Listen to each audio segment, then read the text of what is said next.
Hello students, now we will read the topic differentiation which is very important in physics. Differentiation आपको class 11th में नहीं है. अब एक बहुत सिंपल डेफिनेशन है डिफरेंशिएशन की, dy by dx. तो सिंपली अगर आपसे कोई पूछे व्हाट इज डिफरेंशिएशन, तो you can say that differentiation is rate of change of y with respect to x. Rate of change of y with respect to x. कितना y में change आ रहा है और किसके रिस्पेक्ट में, x के रिस्पेक्ट में. एक बहुत सिंपल एग्जांपल अपन लेते हैं. सपोज, अच्छा बिफोर दिस एग्जांपल में दो चीजें आपको बता दूं. एक चीज होती है dx या dy, एक चीज है डेल्टा x और एक चीज है dx. डेल्टा कब यूज करते हैं और d कब यूज करते हैं. डेल्टा कब यूज करते हैं जब चेंज आपका थोड़ा फिनोमिनल हो, उसकी वैल्यू थोड़ी बड़ी हो. जैसे मैंने दो चीजों को माइनस किया, मेरा डिफरेंस 10 आया, 20 आया, तो इन चीजों को वैल्यूज ये आपकी रिकॉग्नाइजेबल वैल्यू में इनको मैं कंसीडर कर सकता हूँ. तो जब चेंज या जो भी वैल्यू में डिफरेंस आ रहा है वो ज्यादा है तो डेल्टा यूज करते हैं.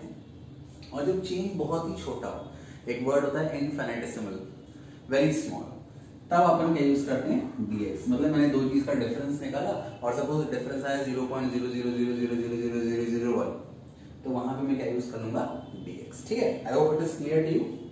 अब आगे बढ़ते हैं, कहां यूज होता है डिफरेंशिएशन. सपोज मेरे पास एक ग्राफ है, ये y है, ये x है. ठीक है, सपोज ये ऐसा ग्राफ जा रहा है. अब किसी ने मुझसे पूछ लिया कि सपोज यहाँ पे एक पॉइंट दिया है, ये पॉइंट A है और एक पॉइंट B है. ठीक, पॉइंट A की वैल्यू है x1 y1, पॉइंट B की वैल्यू है x2 y2. अब किसी ने मुझसे पूछ लिया what is slope of the graph. Slope of the graph आपने पढ़ा नहीं है 10th में. स्लोप का डेफिनेशन किसके बराबर होता है, slope is equal to tan theta. किसके बराबर है, tan थीटा. तो पॉइंट A और B का मुझे स्लोप निकालना है, तो मैं क्या करूंगा, एक ऐसा परपेंडिकुलर ड्रॉ कर दूंगा और एक परपेंडिकुलर यहां ड्रॉ कर दूंगा. ये ट्रायंगल मेरा कंप्लीट हो गया. अब ये angle theta, this is the angle theta, this is the slope of the graph. अब ये थीटा में कैसे निकालूं, tan थीटा का फॉर्मूला क्या होता है, tan थीटा का फॉर्मूला होता है परपेंडिकुलर अपॉन बेस. ठीक है, अब देखो ना, परपेंडिकुलर सपोज ये पॉइंट C है, परपेंडिकुलर किसके बराबर आएगा, BC के बराबर, और बेस किसके बराबर आएगा, AC के बराबर. अब मैं थोड़ा ट्रायंगल यहाँ ड्रॉ कर लेता हूँ. देखो ये ऐसा ट्रायंगल है, ये है x1 y1 और ये है x2 y2. अब अगर मुझे हाइट निकालना है, हाइट मतलब y एक्सिस. अब y एक्सिस में कैसे निकालूंगा, ये हाइट तो यहाँ सेम रहेगा, तो हाइट कितना यहाँ पे आ जाएगा y2 माइनस y1. और अगर मुझे ये बेस निकालना है तो बेस कैसे, ये यहाँ x2 रहेगा, बेस कितना आ जाएगा x2 माइनस x1. तो BC आपका इक्वल है x2 माइनस x1 के, सॉरी BC आपका इक्वल है y2 माइनस y1 के, और ये आपका इक्वल है x2 माइनस x1. अब यही जो डिफरेंस आ रहा है इसको मैं लिख सकता हूं डेल्टा y और इसको मैं लिख सकता हूं डेल्टा x. तो स्लोप की एक जनरल डेफिनेशन क्या होगी, delta y by delta x. अब देखो इस ग्राफ में क्या हो रहा है, ये ग्राफ है स्ट्रेट लाइन. अब आप ये बात ध्यान रखो, स्ट्रेट लाइन का स्लोप कांस्टेंट रहता है. तो मैं आपको कोई भी पॉइंट बोल दूं, C बोल दूं, D बोल दूं, E बोल दूं, किन्हीं भी दो पॉइंट के बीच का स्लोप निकालोगे आपका आंसर हमेशा सेम आएगा, because the slope of a straight line is constant. ये कांस्टेंट होता है. ठीक, तो ये तो सिंपली आप सॉल्व कर लोगे. दिक्कत कहां जाती है, दिक्कत ऐसे ग्राफ में जाती है जहां पे लीनियर वेरिएशन नहीं होता. यहां पे क्या था, यहां y is proportional to x. लेकिन कई बार ऐसे ग्राफ मिलते हैं अपने को जहां पर y x को प्रोपोर्शनल नहीं होता, वहां पे अपन डिफरेंशिएशन का कांसेप्ट यूज करते हैं. देखो कैसे यूज करते हैं. सपोज कोई ग्राफ दिया है, वहां suppose y is proportional to x square ऐसा दिया है, तो वो ग्राफ बनेगा कैसा, ऐसा बनेगा. ये y है, ये x है, ग्राफ कर्व बनेगा.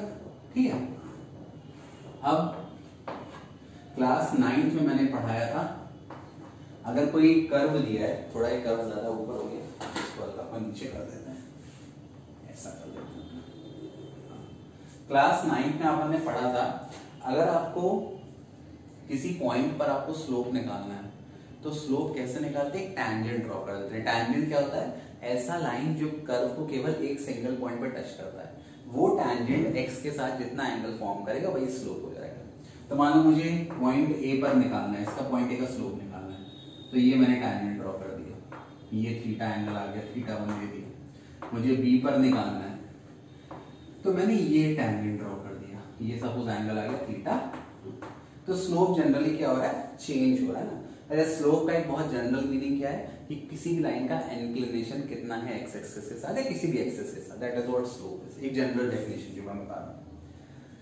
अब मान लो किसी ने मुझसे कहा कि ए से बी तक का स्लोप निकालो, क्या बोल दिया, ए से बी तक का स्लोप निकालो। देखो ये ग्राफ कर्व है, कैसा है, कर्व है।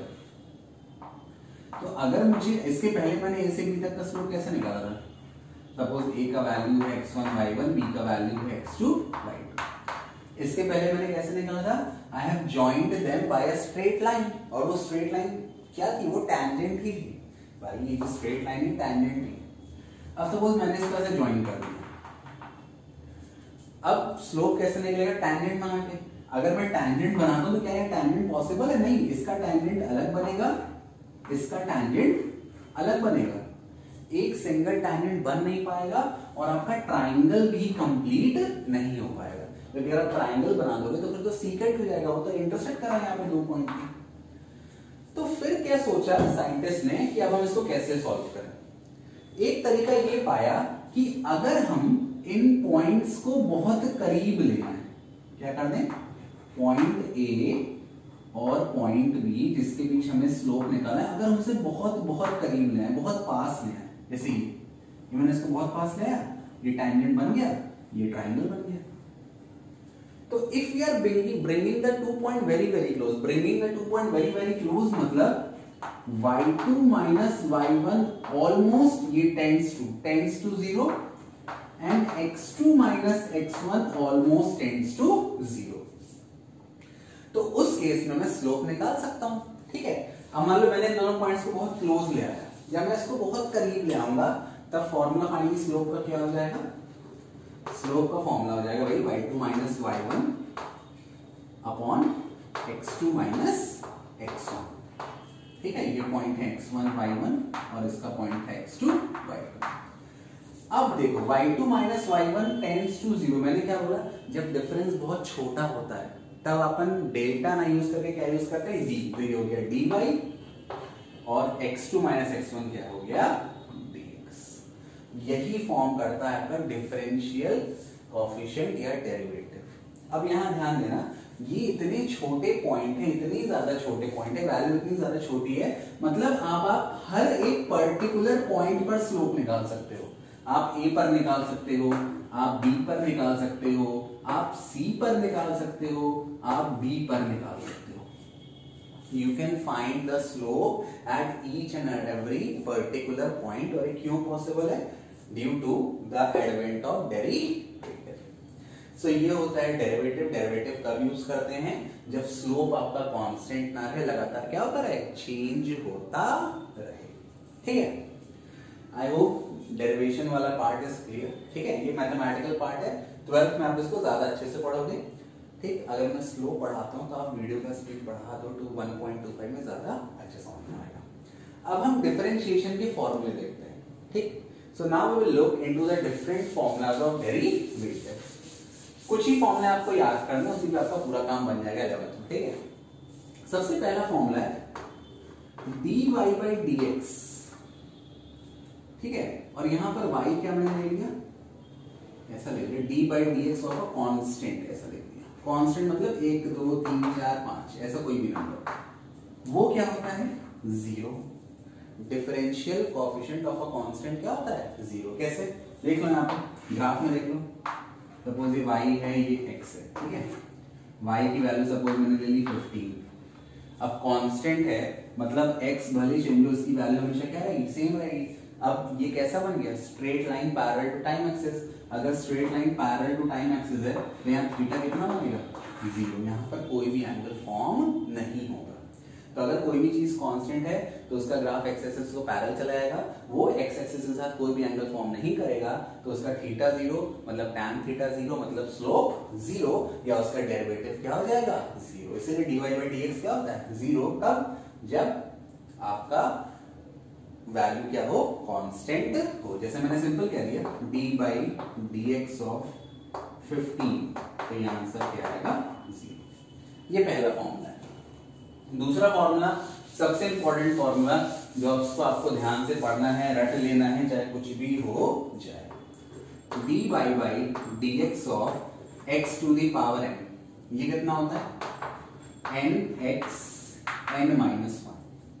सिंपल एग्जांपल मैंने कह दिया dy by dx of x to the power 4, कुछ नहीं करना, 4 यहां पे आ जाएगा, 4 सामने आ गया, x n माइनस 1, 4 माइनस 1 कितना हो गया 4x क्यूब, इतना इजी है। अच्छा अगर नंबर नेगेटिव दे तब बच्चों को दिक्कत जाती है, dy by dx of x का पावर -2, तब कितना आएगा -2 सामने आ गया और यहां पर आएगा x का power -2 - 1 that is -2 into x raised to the power -3।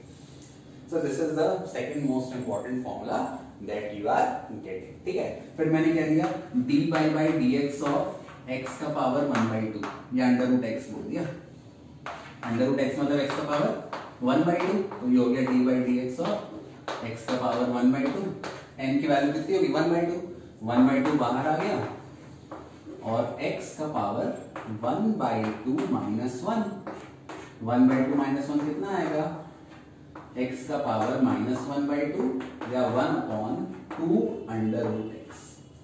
So this is how you can solve using the second formula, ठीक है। ये बाकी डिफरेंशिएशन के फॉर्मूले हैं जो कि अपनी स्क्रीन पे देख सकते हो, please memorise them. Now we will look into what happens when we have multiplication of two function और डिवीजन ऑफ टू फंक्शन। तो suppose I have two function u and v और किसी ने मुझसे पूछ लिया what is d by dx of u dot v, u into v या u dot v, ठीक है। तो ये क्या हो जाएगा u into dv by dx plus v into du by dx। this is the formula। एक सिंपल मैंने एग्जांपल दे दिया, find the differentiation of d by dx of x sin x, इसको मुझे डिफरेंशिएट करना है x into sin x।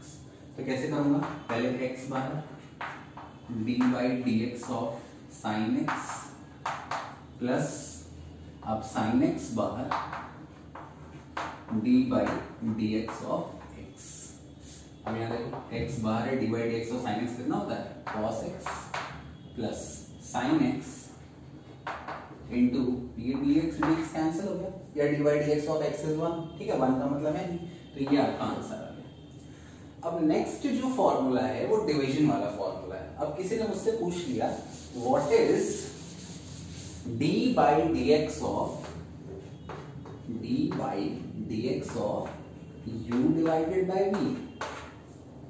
इसको कैसे करेंगे, इसका फॉर्मूला है v into d by dx of u minus u into d by dx of v divided by v का स्क्वायर, जो फंक्शन नीचे उसका स्क्वायर कर देना है, ठीक है। सिंपल एग्जांपल क्या बना लेते हैं, मैंने कहा d by dx ऑफ, अब मैंने ले लिया sin x अपॉन x ले लिया सपोज, ये ले लिया मैंने, तो u आपका sin x हो गया, v आपका x हो गया। अब इसके हिसाब से करो क्या होगा, x यहाँ पर d by dx of in place of u what you will put sin x minus, फिर से u क्या है आपका sin x, तो यहाँ पर sin x, फिर यहाँ पर d by dx of v क्या है आपका x है, x आ गया, ठीक है, डिवाइडेड बाई v किसके बराबर है x के, तो x का स्क्वायर। तो ये आ गया x into D by d x of sine x cos x minus dx cancel sine x divided by x का स्क्वायर। तो this is the final differentiation of D by d x of sine x by x. अभी मैंने simple example लिए, आप बड़े example भी ले सकते हो। फिर इसके बाद आता है चेन रूल, है ना। चेन रूल देखो, जैसे मैंने कह दिया D by d x of, पहले जैसे ये देख लो, मैंने ऐसा दे दिया 5x स्क्वायर, पहले चेन रूल मतलब सिंपल देख लो, कोई भी कांस्टेंट अगर मल्टीप्लाइड है, जैसे मतलब ऐसा दे दिया 5x स्क्वायर प्लस 2 ये दे दिया, तो इसको अपन कैसे डिफरेंशिएट करेंगे, अलग अलग कर देंगे, D by d x of 5x square plus D by d x of 2। अब जो भी कांस्टेंट मल्टीप्लाइड है आपके x में वो क्या आ जाएगा बाहर, उसको डिफरेंशिएट नहीं करना है, तो ये जाएगा D by d x of x square plus D by d x of constant क्या होता है 0, ये D by d x of x square कितना आएगा 2x, 2 5 सा आंसर कितना आ गया 10x। ये पहले एक सिंपल रूल है। इसके बाद आप चेन रूल की बात करते हैं। मैंने कहा D by d x of sine square x, इसको सॉल्व करो। अब आपको डिफरेंशिएशन केवल sin x का पता है, sin का डिफरेंशिएशन क्या होता है cos x, लेकिन यहाँ sin स्क्वायर दे दिया, तो जो भी वैल्यू का स्क्वायर दिया ना, पहले मैं इसको x के बराबर मान लूंगा और इसको मैं क्या मानूंगा d by d x of x का स्क्वायर। तो क्या फॉर्मूला है d by d x of x का स्क्वायर अगर मान के चलेंगे तो कितना 2x आएगा, अगर मैं x स्क्वायर का डिफरेंशिएशन करूँ तो कितना आएगा 2x आएगा। तो अगर मैं इस पूरे x मान के चलूं तो d by d x of sin square x कितना आएगा 2 sin x, तो पहले मुझे ये लेके चलना है। उसके बाद अब यहाँ तो x दिया नहीं है, x की जगह क्या दिया है sin x दिया है, तो उसके बाद मैं क्या लूंगा, फिर उसके बाद मैं लूंगा d by d x of sin x, तो ये हो गया 2 sin x into D by d x of sin x कितना हो गया cos x, और 2 sin x cos x अगर आपको ट्रिग्नोमेट्री आती है तो ये कितना होता है sin 2x, इस प्रकार से। तो ये चेन रूल होता है, जब भी डिफरेंशियल वैल्यू की जगह आपको फॉर्मूले की वैल्यू की ना जगह वहां पे पावर दी हो, तो पहले उसको सिंपल ऐसे x मान के सॉल्व कर लो और फिर उसकी जगह जो भी दिया उसका आप डिफरेंशिएशन कर लो। I hope it is clear to you. Now we will move on to the next question. This is the next question given to us, d by d x of e का power x का power 2। अब मुझे पता है d by d x of e का power x क्या होता है, e का पावर x, सिंपल वही आंसर आता है। तो पहले मैं इसको सिंपल e का पावर x मान लूंगा, हमेशा रूल चेंज होता है, ठीक है। तो ये e का पावर x हो गया, तो सिंपल क्या डिफरेंशिएशन आएगा d by d x of e का पावर x इज e का पावर x, ये पहले सिंपल डेरिवेशन। अब e के पावर x की जगह x को ध्यान रखना, x पर हमेशा ध्यान रहना है, e के पावर x की जगह क्या दिया x का स्क्वायर, तो क्या डिफरेंशिएट करूंगा मैं d by d x of x का स्क्वायर, पावर डिफरेंट था ना, e तो वैसा ही था, तो x स्क्वायर कितना आएगा 2x, e का पावर x का पावर 2। एक और एग्जांपल मैंने ले लिया d by d x of e का पावर sin x, पहले लिया e का पावर sin x, तो पहले इसको मैं सिंपल सॉल्व करूंगा, किससे सॉल्व करूंगा d by d x of e का पावर x, तो d by d x of e का पावर x कितना आएगा e का पावर x। अब यहाँ x के लिए क्या दिया है sin x, ये मैंने सिंपल सॉल्व कर लिया। अब x की जगह क्या दिया है sin x, तो जो x की जगह दिया है फिर उसका डिफरेंशिएशन, तो d by d x of sin x कितना आंसर आ गया cos x e का power sin x। This is how you can solve different derivative function, आपको हमेशा x को देखना है, ठीक है। Next question is d by d x of log of sin x, ये आपका अगला सवाल है।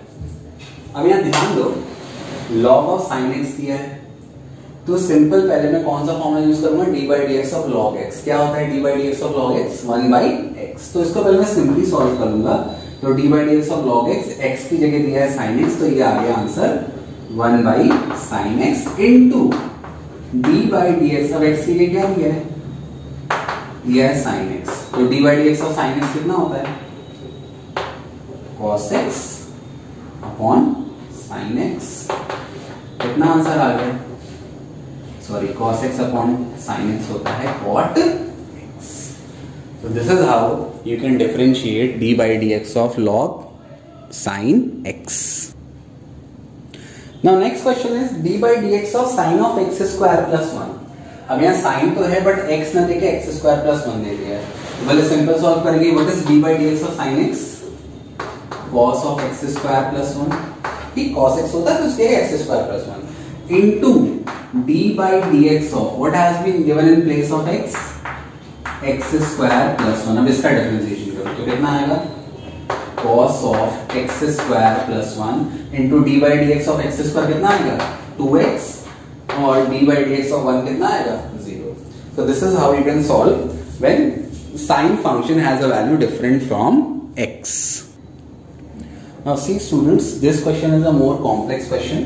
इसमें दिया है d by dx of log sin x का स्क्वायर, मतलब x की जगह sin x दिया है और sin x में भी x का स्क्वायर दे दिया है। तो कैसे करेंगे? सबसे पहले d by dx of log x मान के, क्या होता है d by dx of log x? 1 by x, ठीक, इनटू अब d by dx of sin x square, sin x square, ठीक। उसके बाद अब यहाँ sin x नहीं दिया है, sin x की जगह x का स्क्वायर दिया है, तो पहले इसको डिफरेंशिएट करेंगे और उसके बाद किसको डिफरेंशिएट करेंगे? d by dx of x square. तो यही चेन रूल है, एक के बाद एक आपको जो x की जगह दिया उसको डिफरेंशिएट करते हैं जब तक अपने को सिंपल फॉर्मूला नहीं बच जाता। तो ये हो गया 1 upon sin x square, d by dx of sin x square कितना आएगा? cos x square, d by dx of x square कितना आएगा? 2x। तो आपका आंसर आएगा 2x cos x square upon sin x square cot x square. This is the final answer. I hope these questions are clear to you और आप कर लोगे chain rule वाले क्वेश्चन आगे।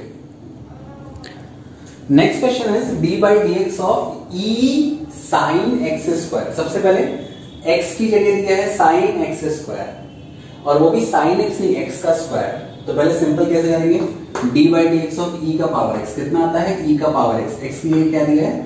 sin x square into d by dx of what has been given in place of x, sin x square multiplied by, अब sin x square दिया है, sin x नहीं दिया है, तो d by dx of उसकी x की जगह जो दिया है x स्क्वायर। तो ये आंसर आ गया e का पावर sin x स्क्वायर, फिर d by dx of sin x square is cos x square into d by dx of x square is 2x multiplied and you will get the answer. तो I hope differentiation is clear to you. और भी tough इसके सवाल आते हैं but वो सब आप 12th में पढ़ोगे, सब्स्टिट्यूशन एंड एवरीथिंग, बट इतना अगर आपको बन जाएगा तो आपसे सब बन जाएगा, ठीक है। Thank you for watching differentiation.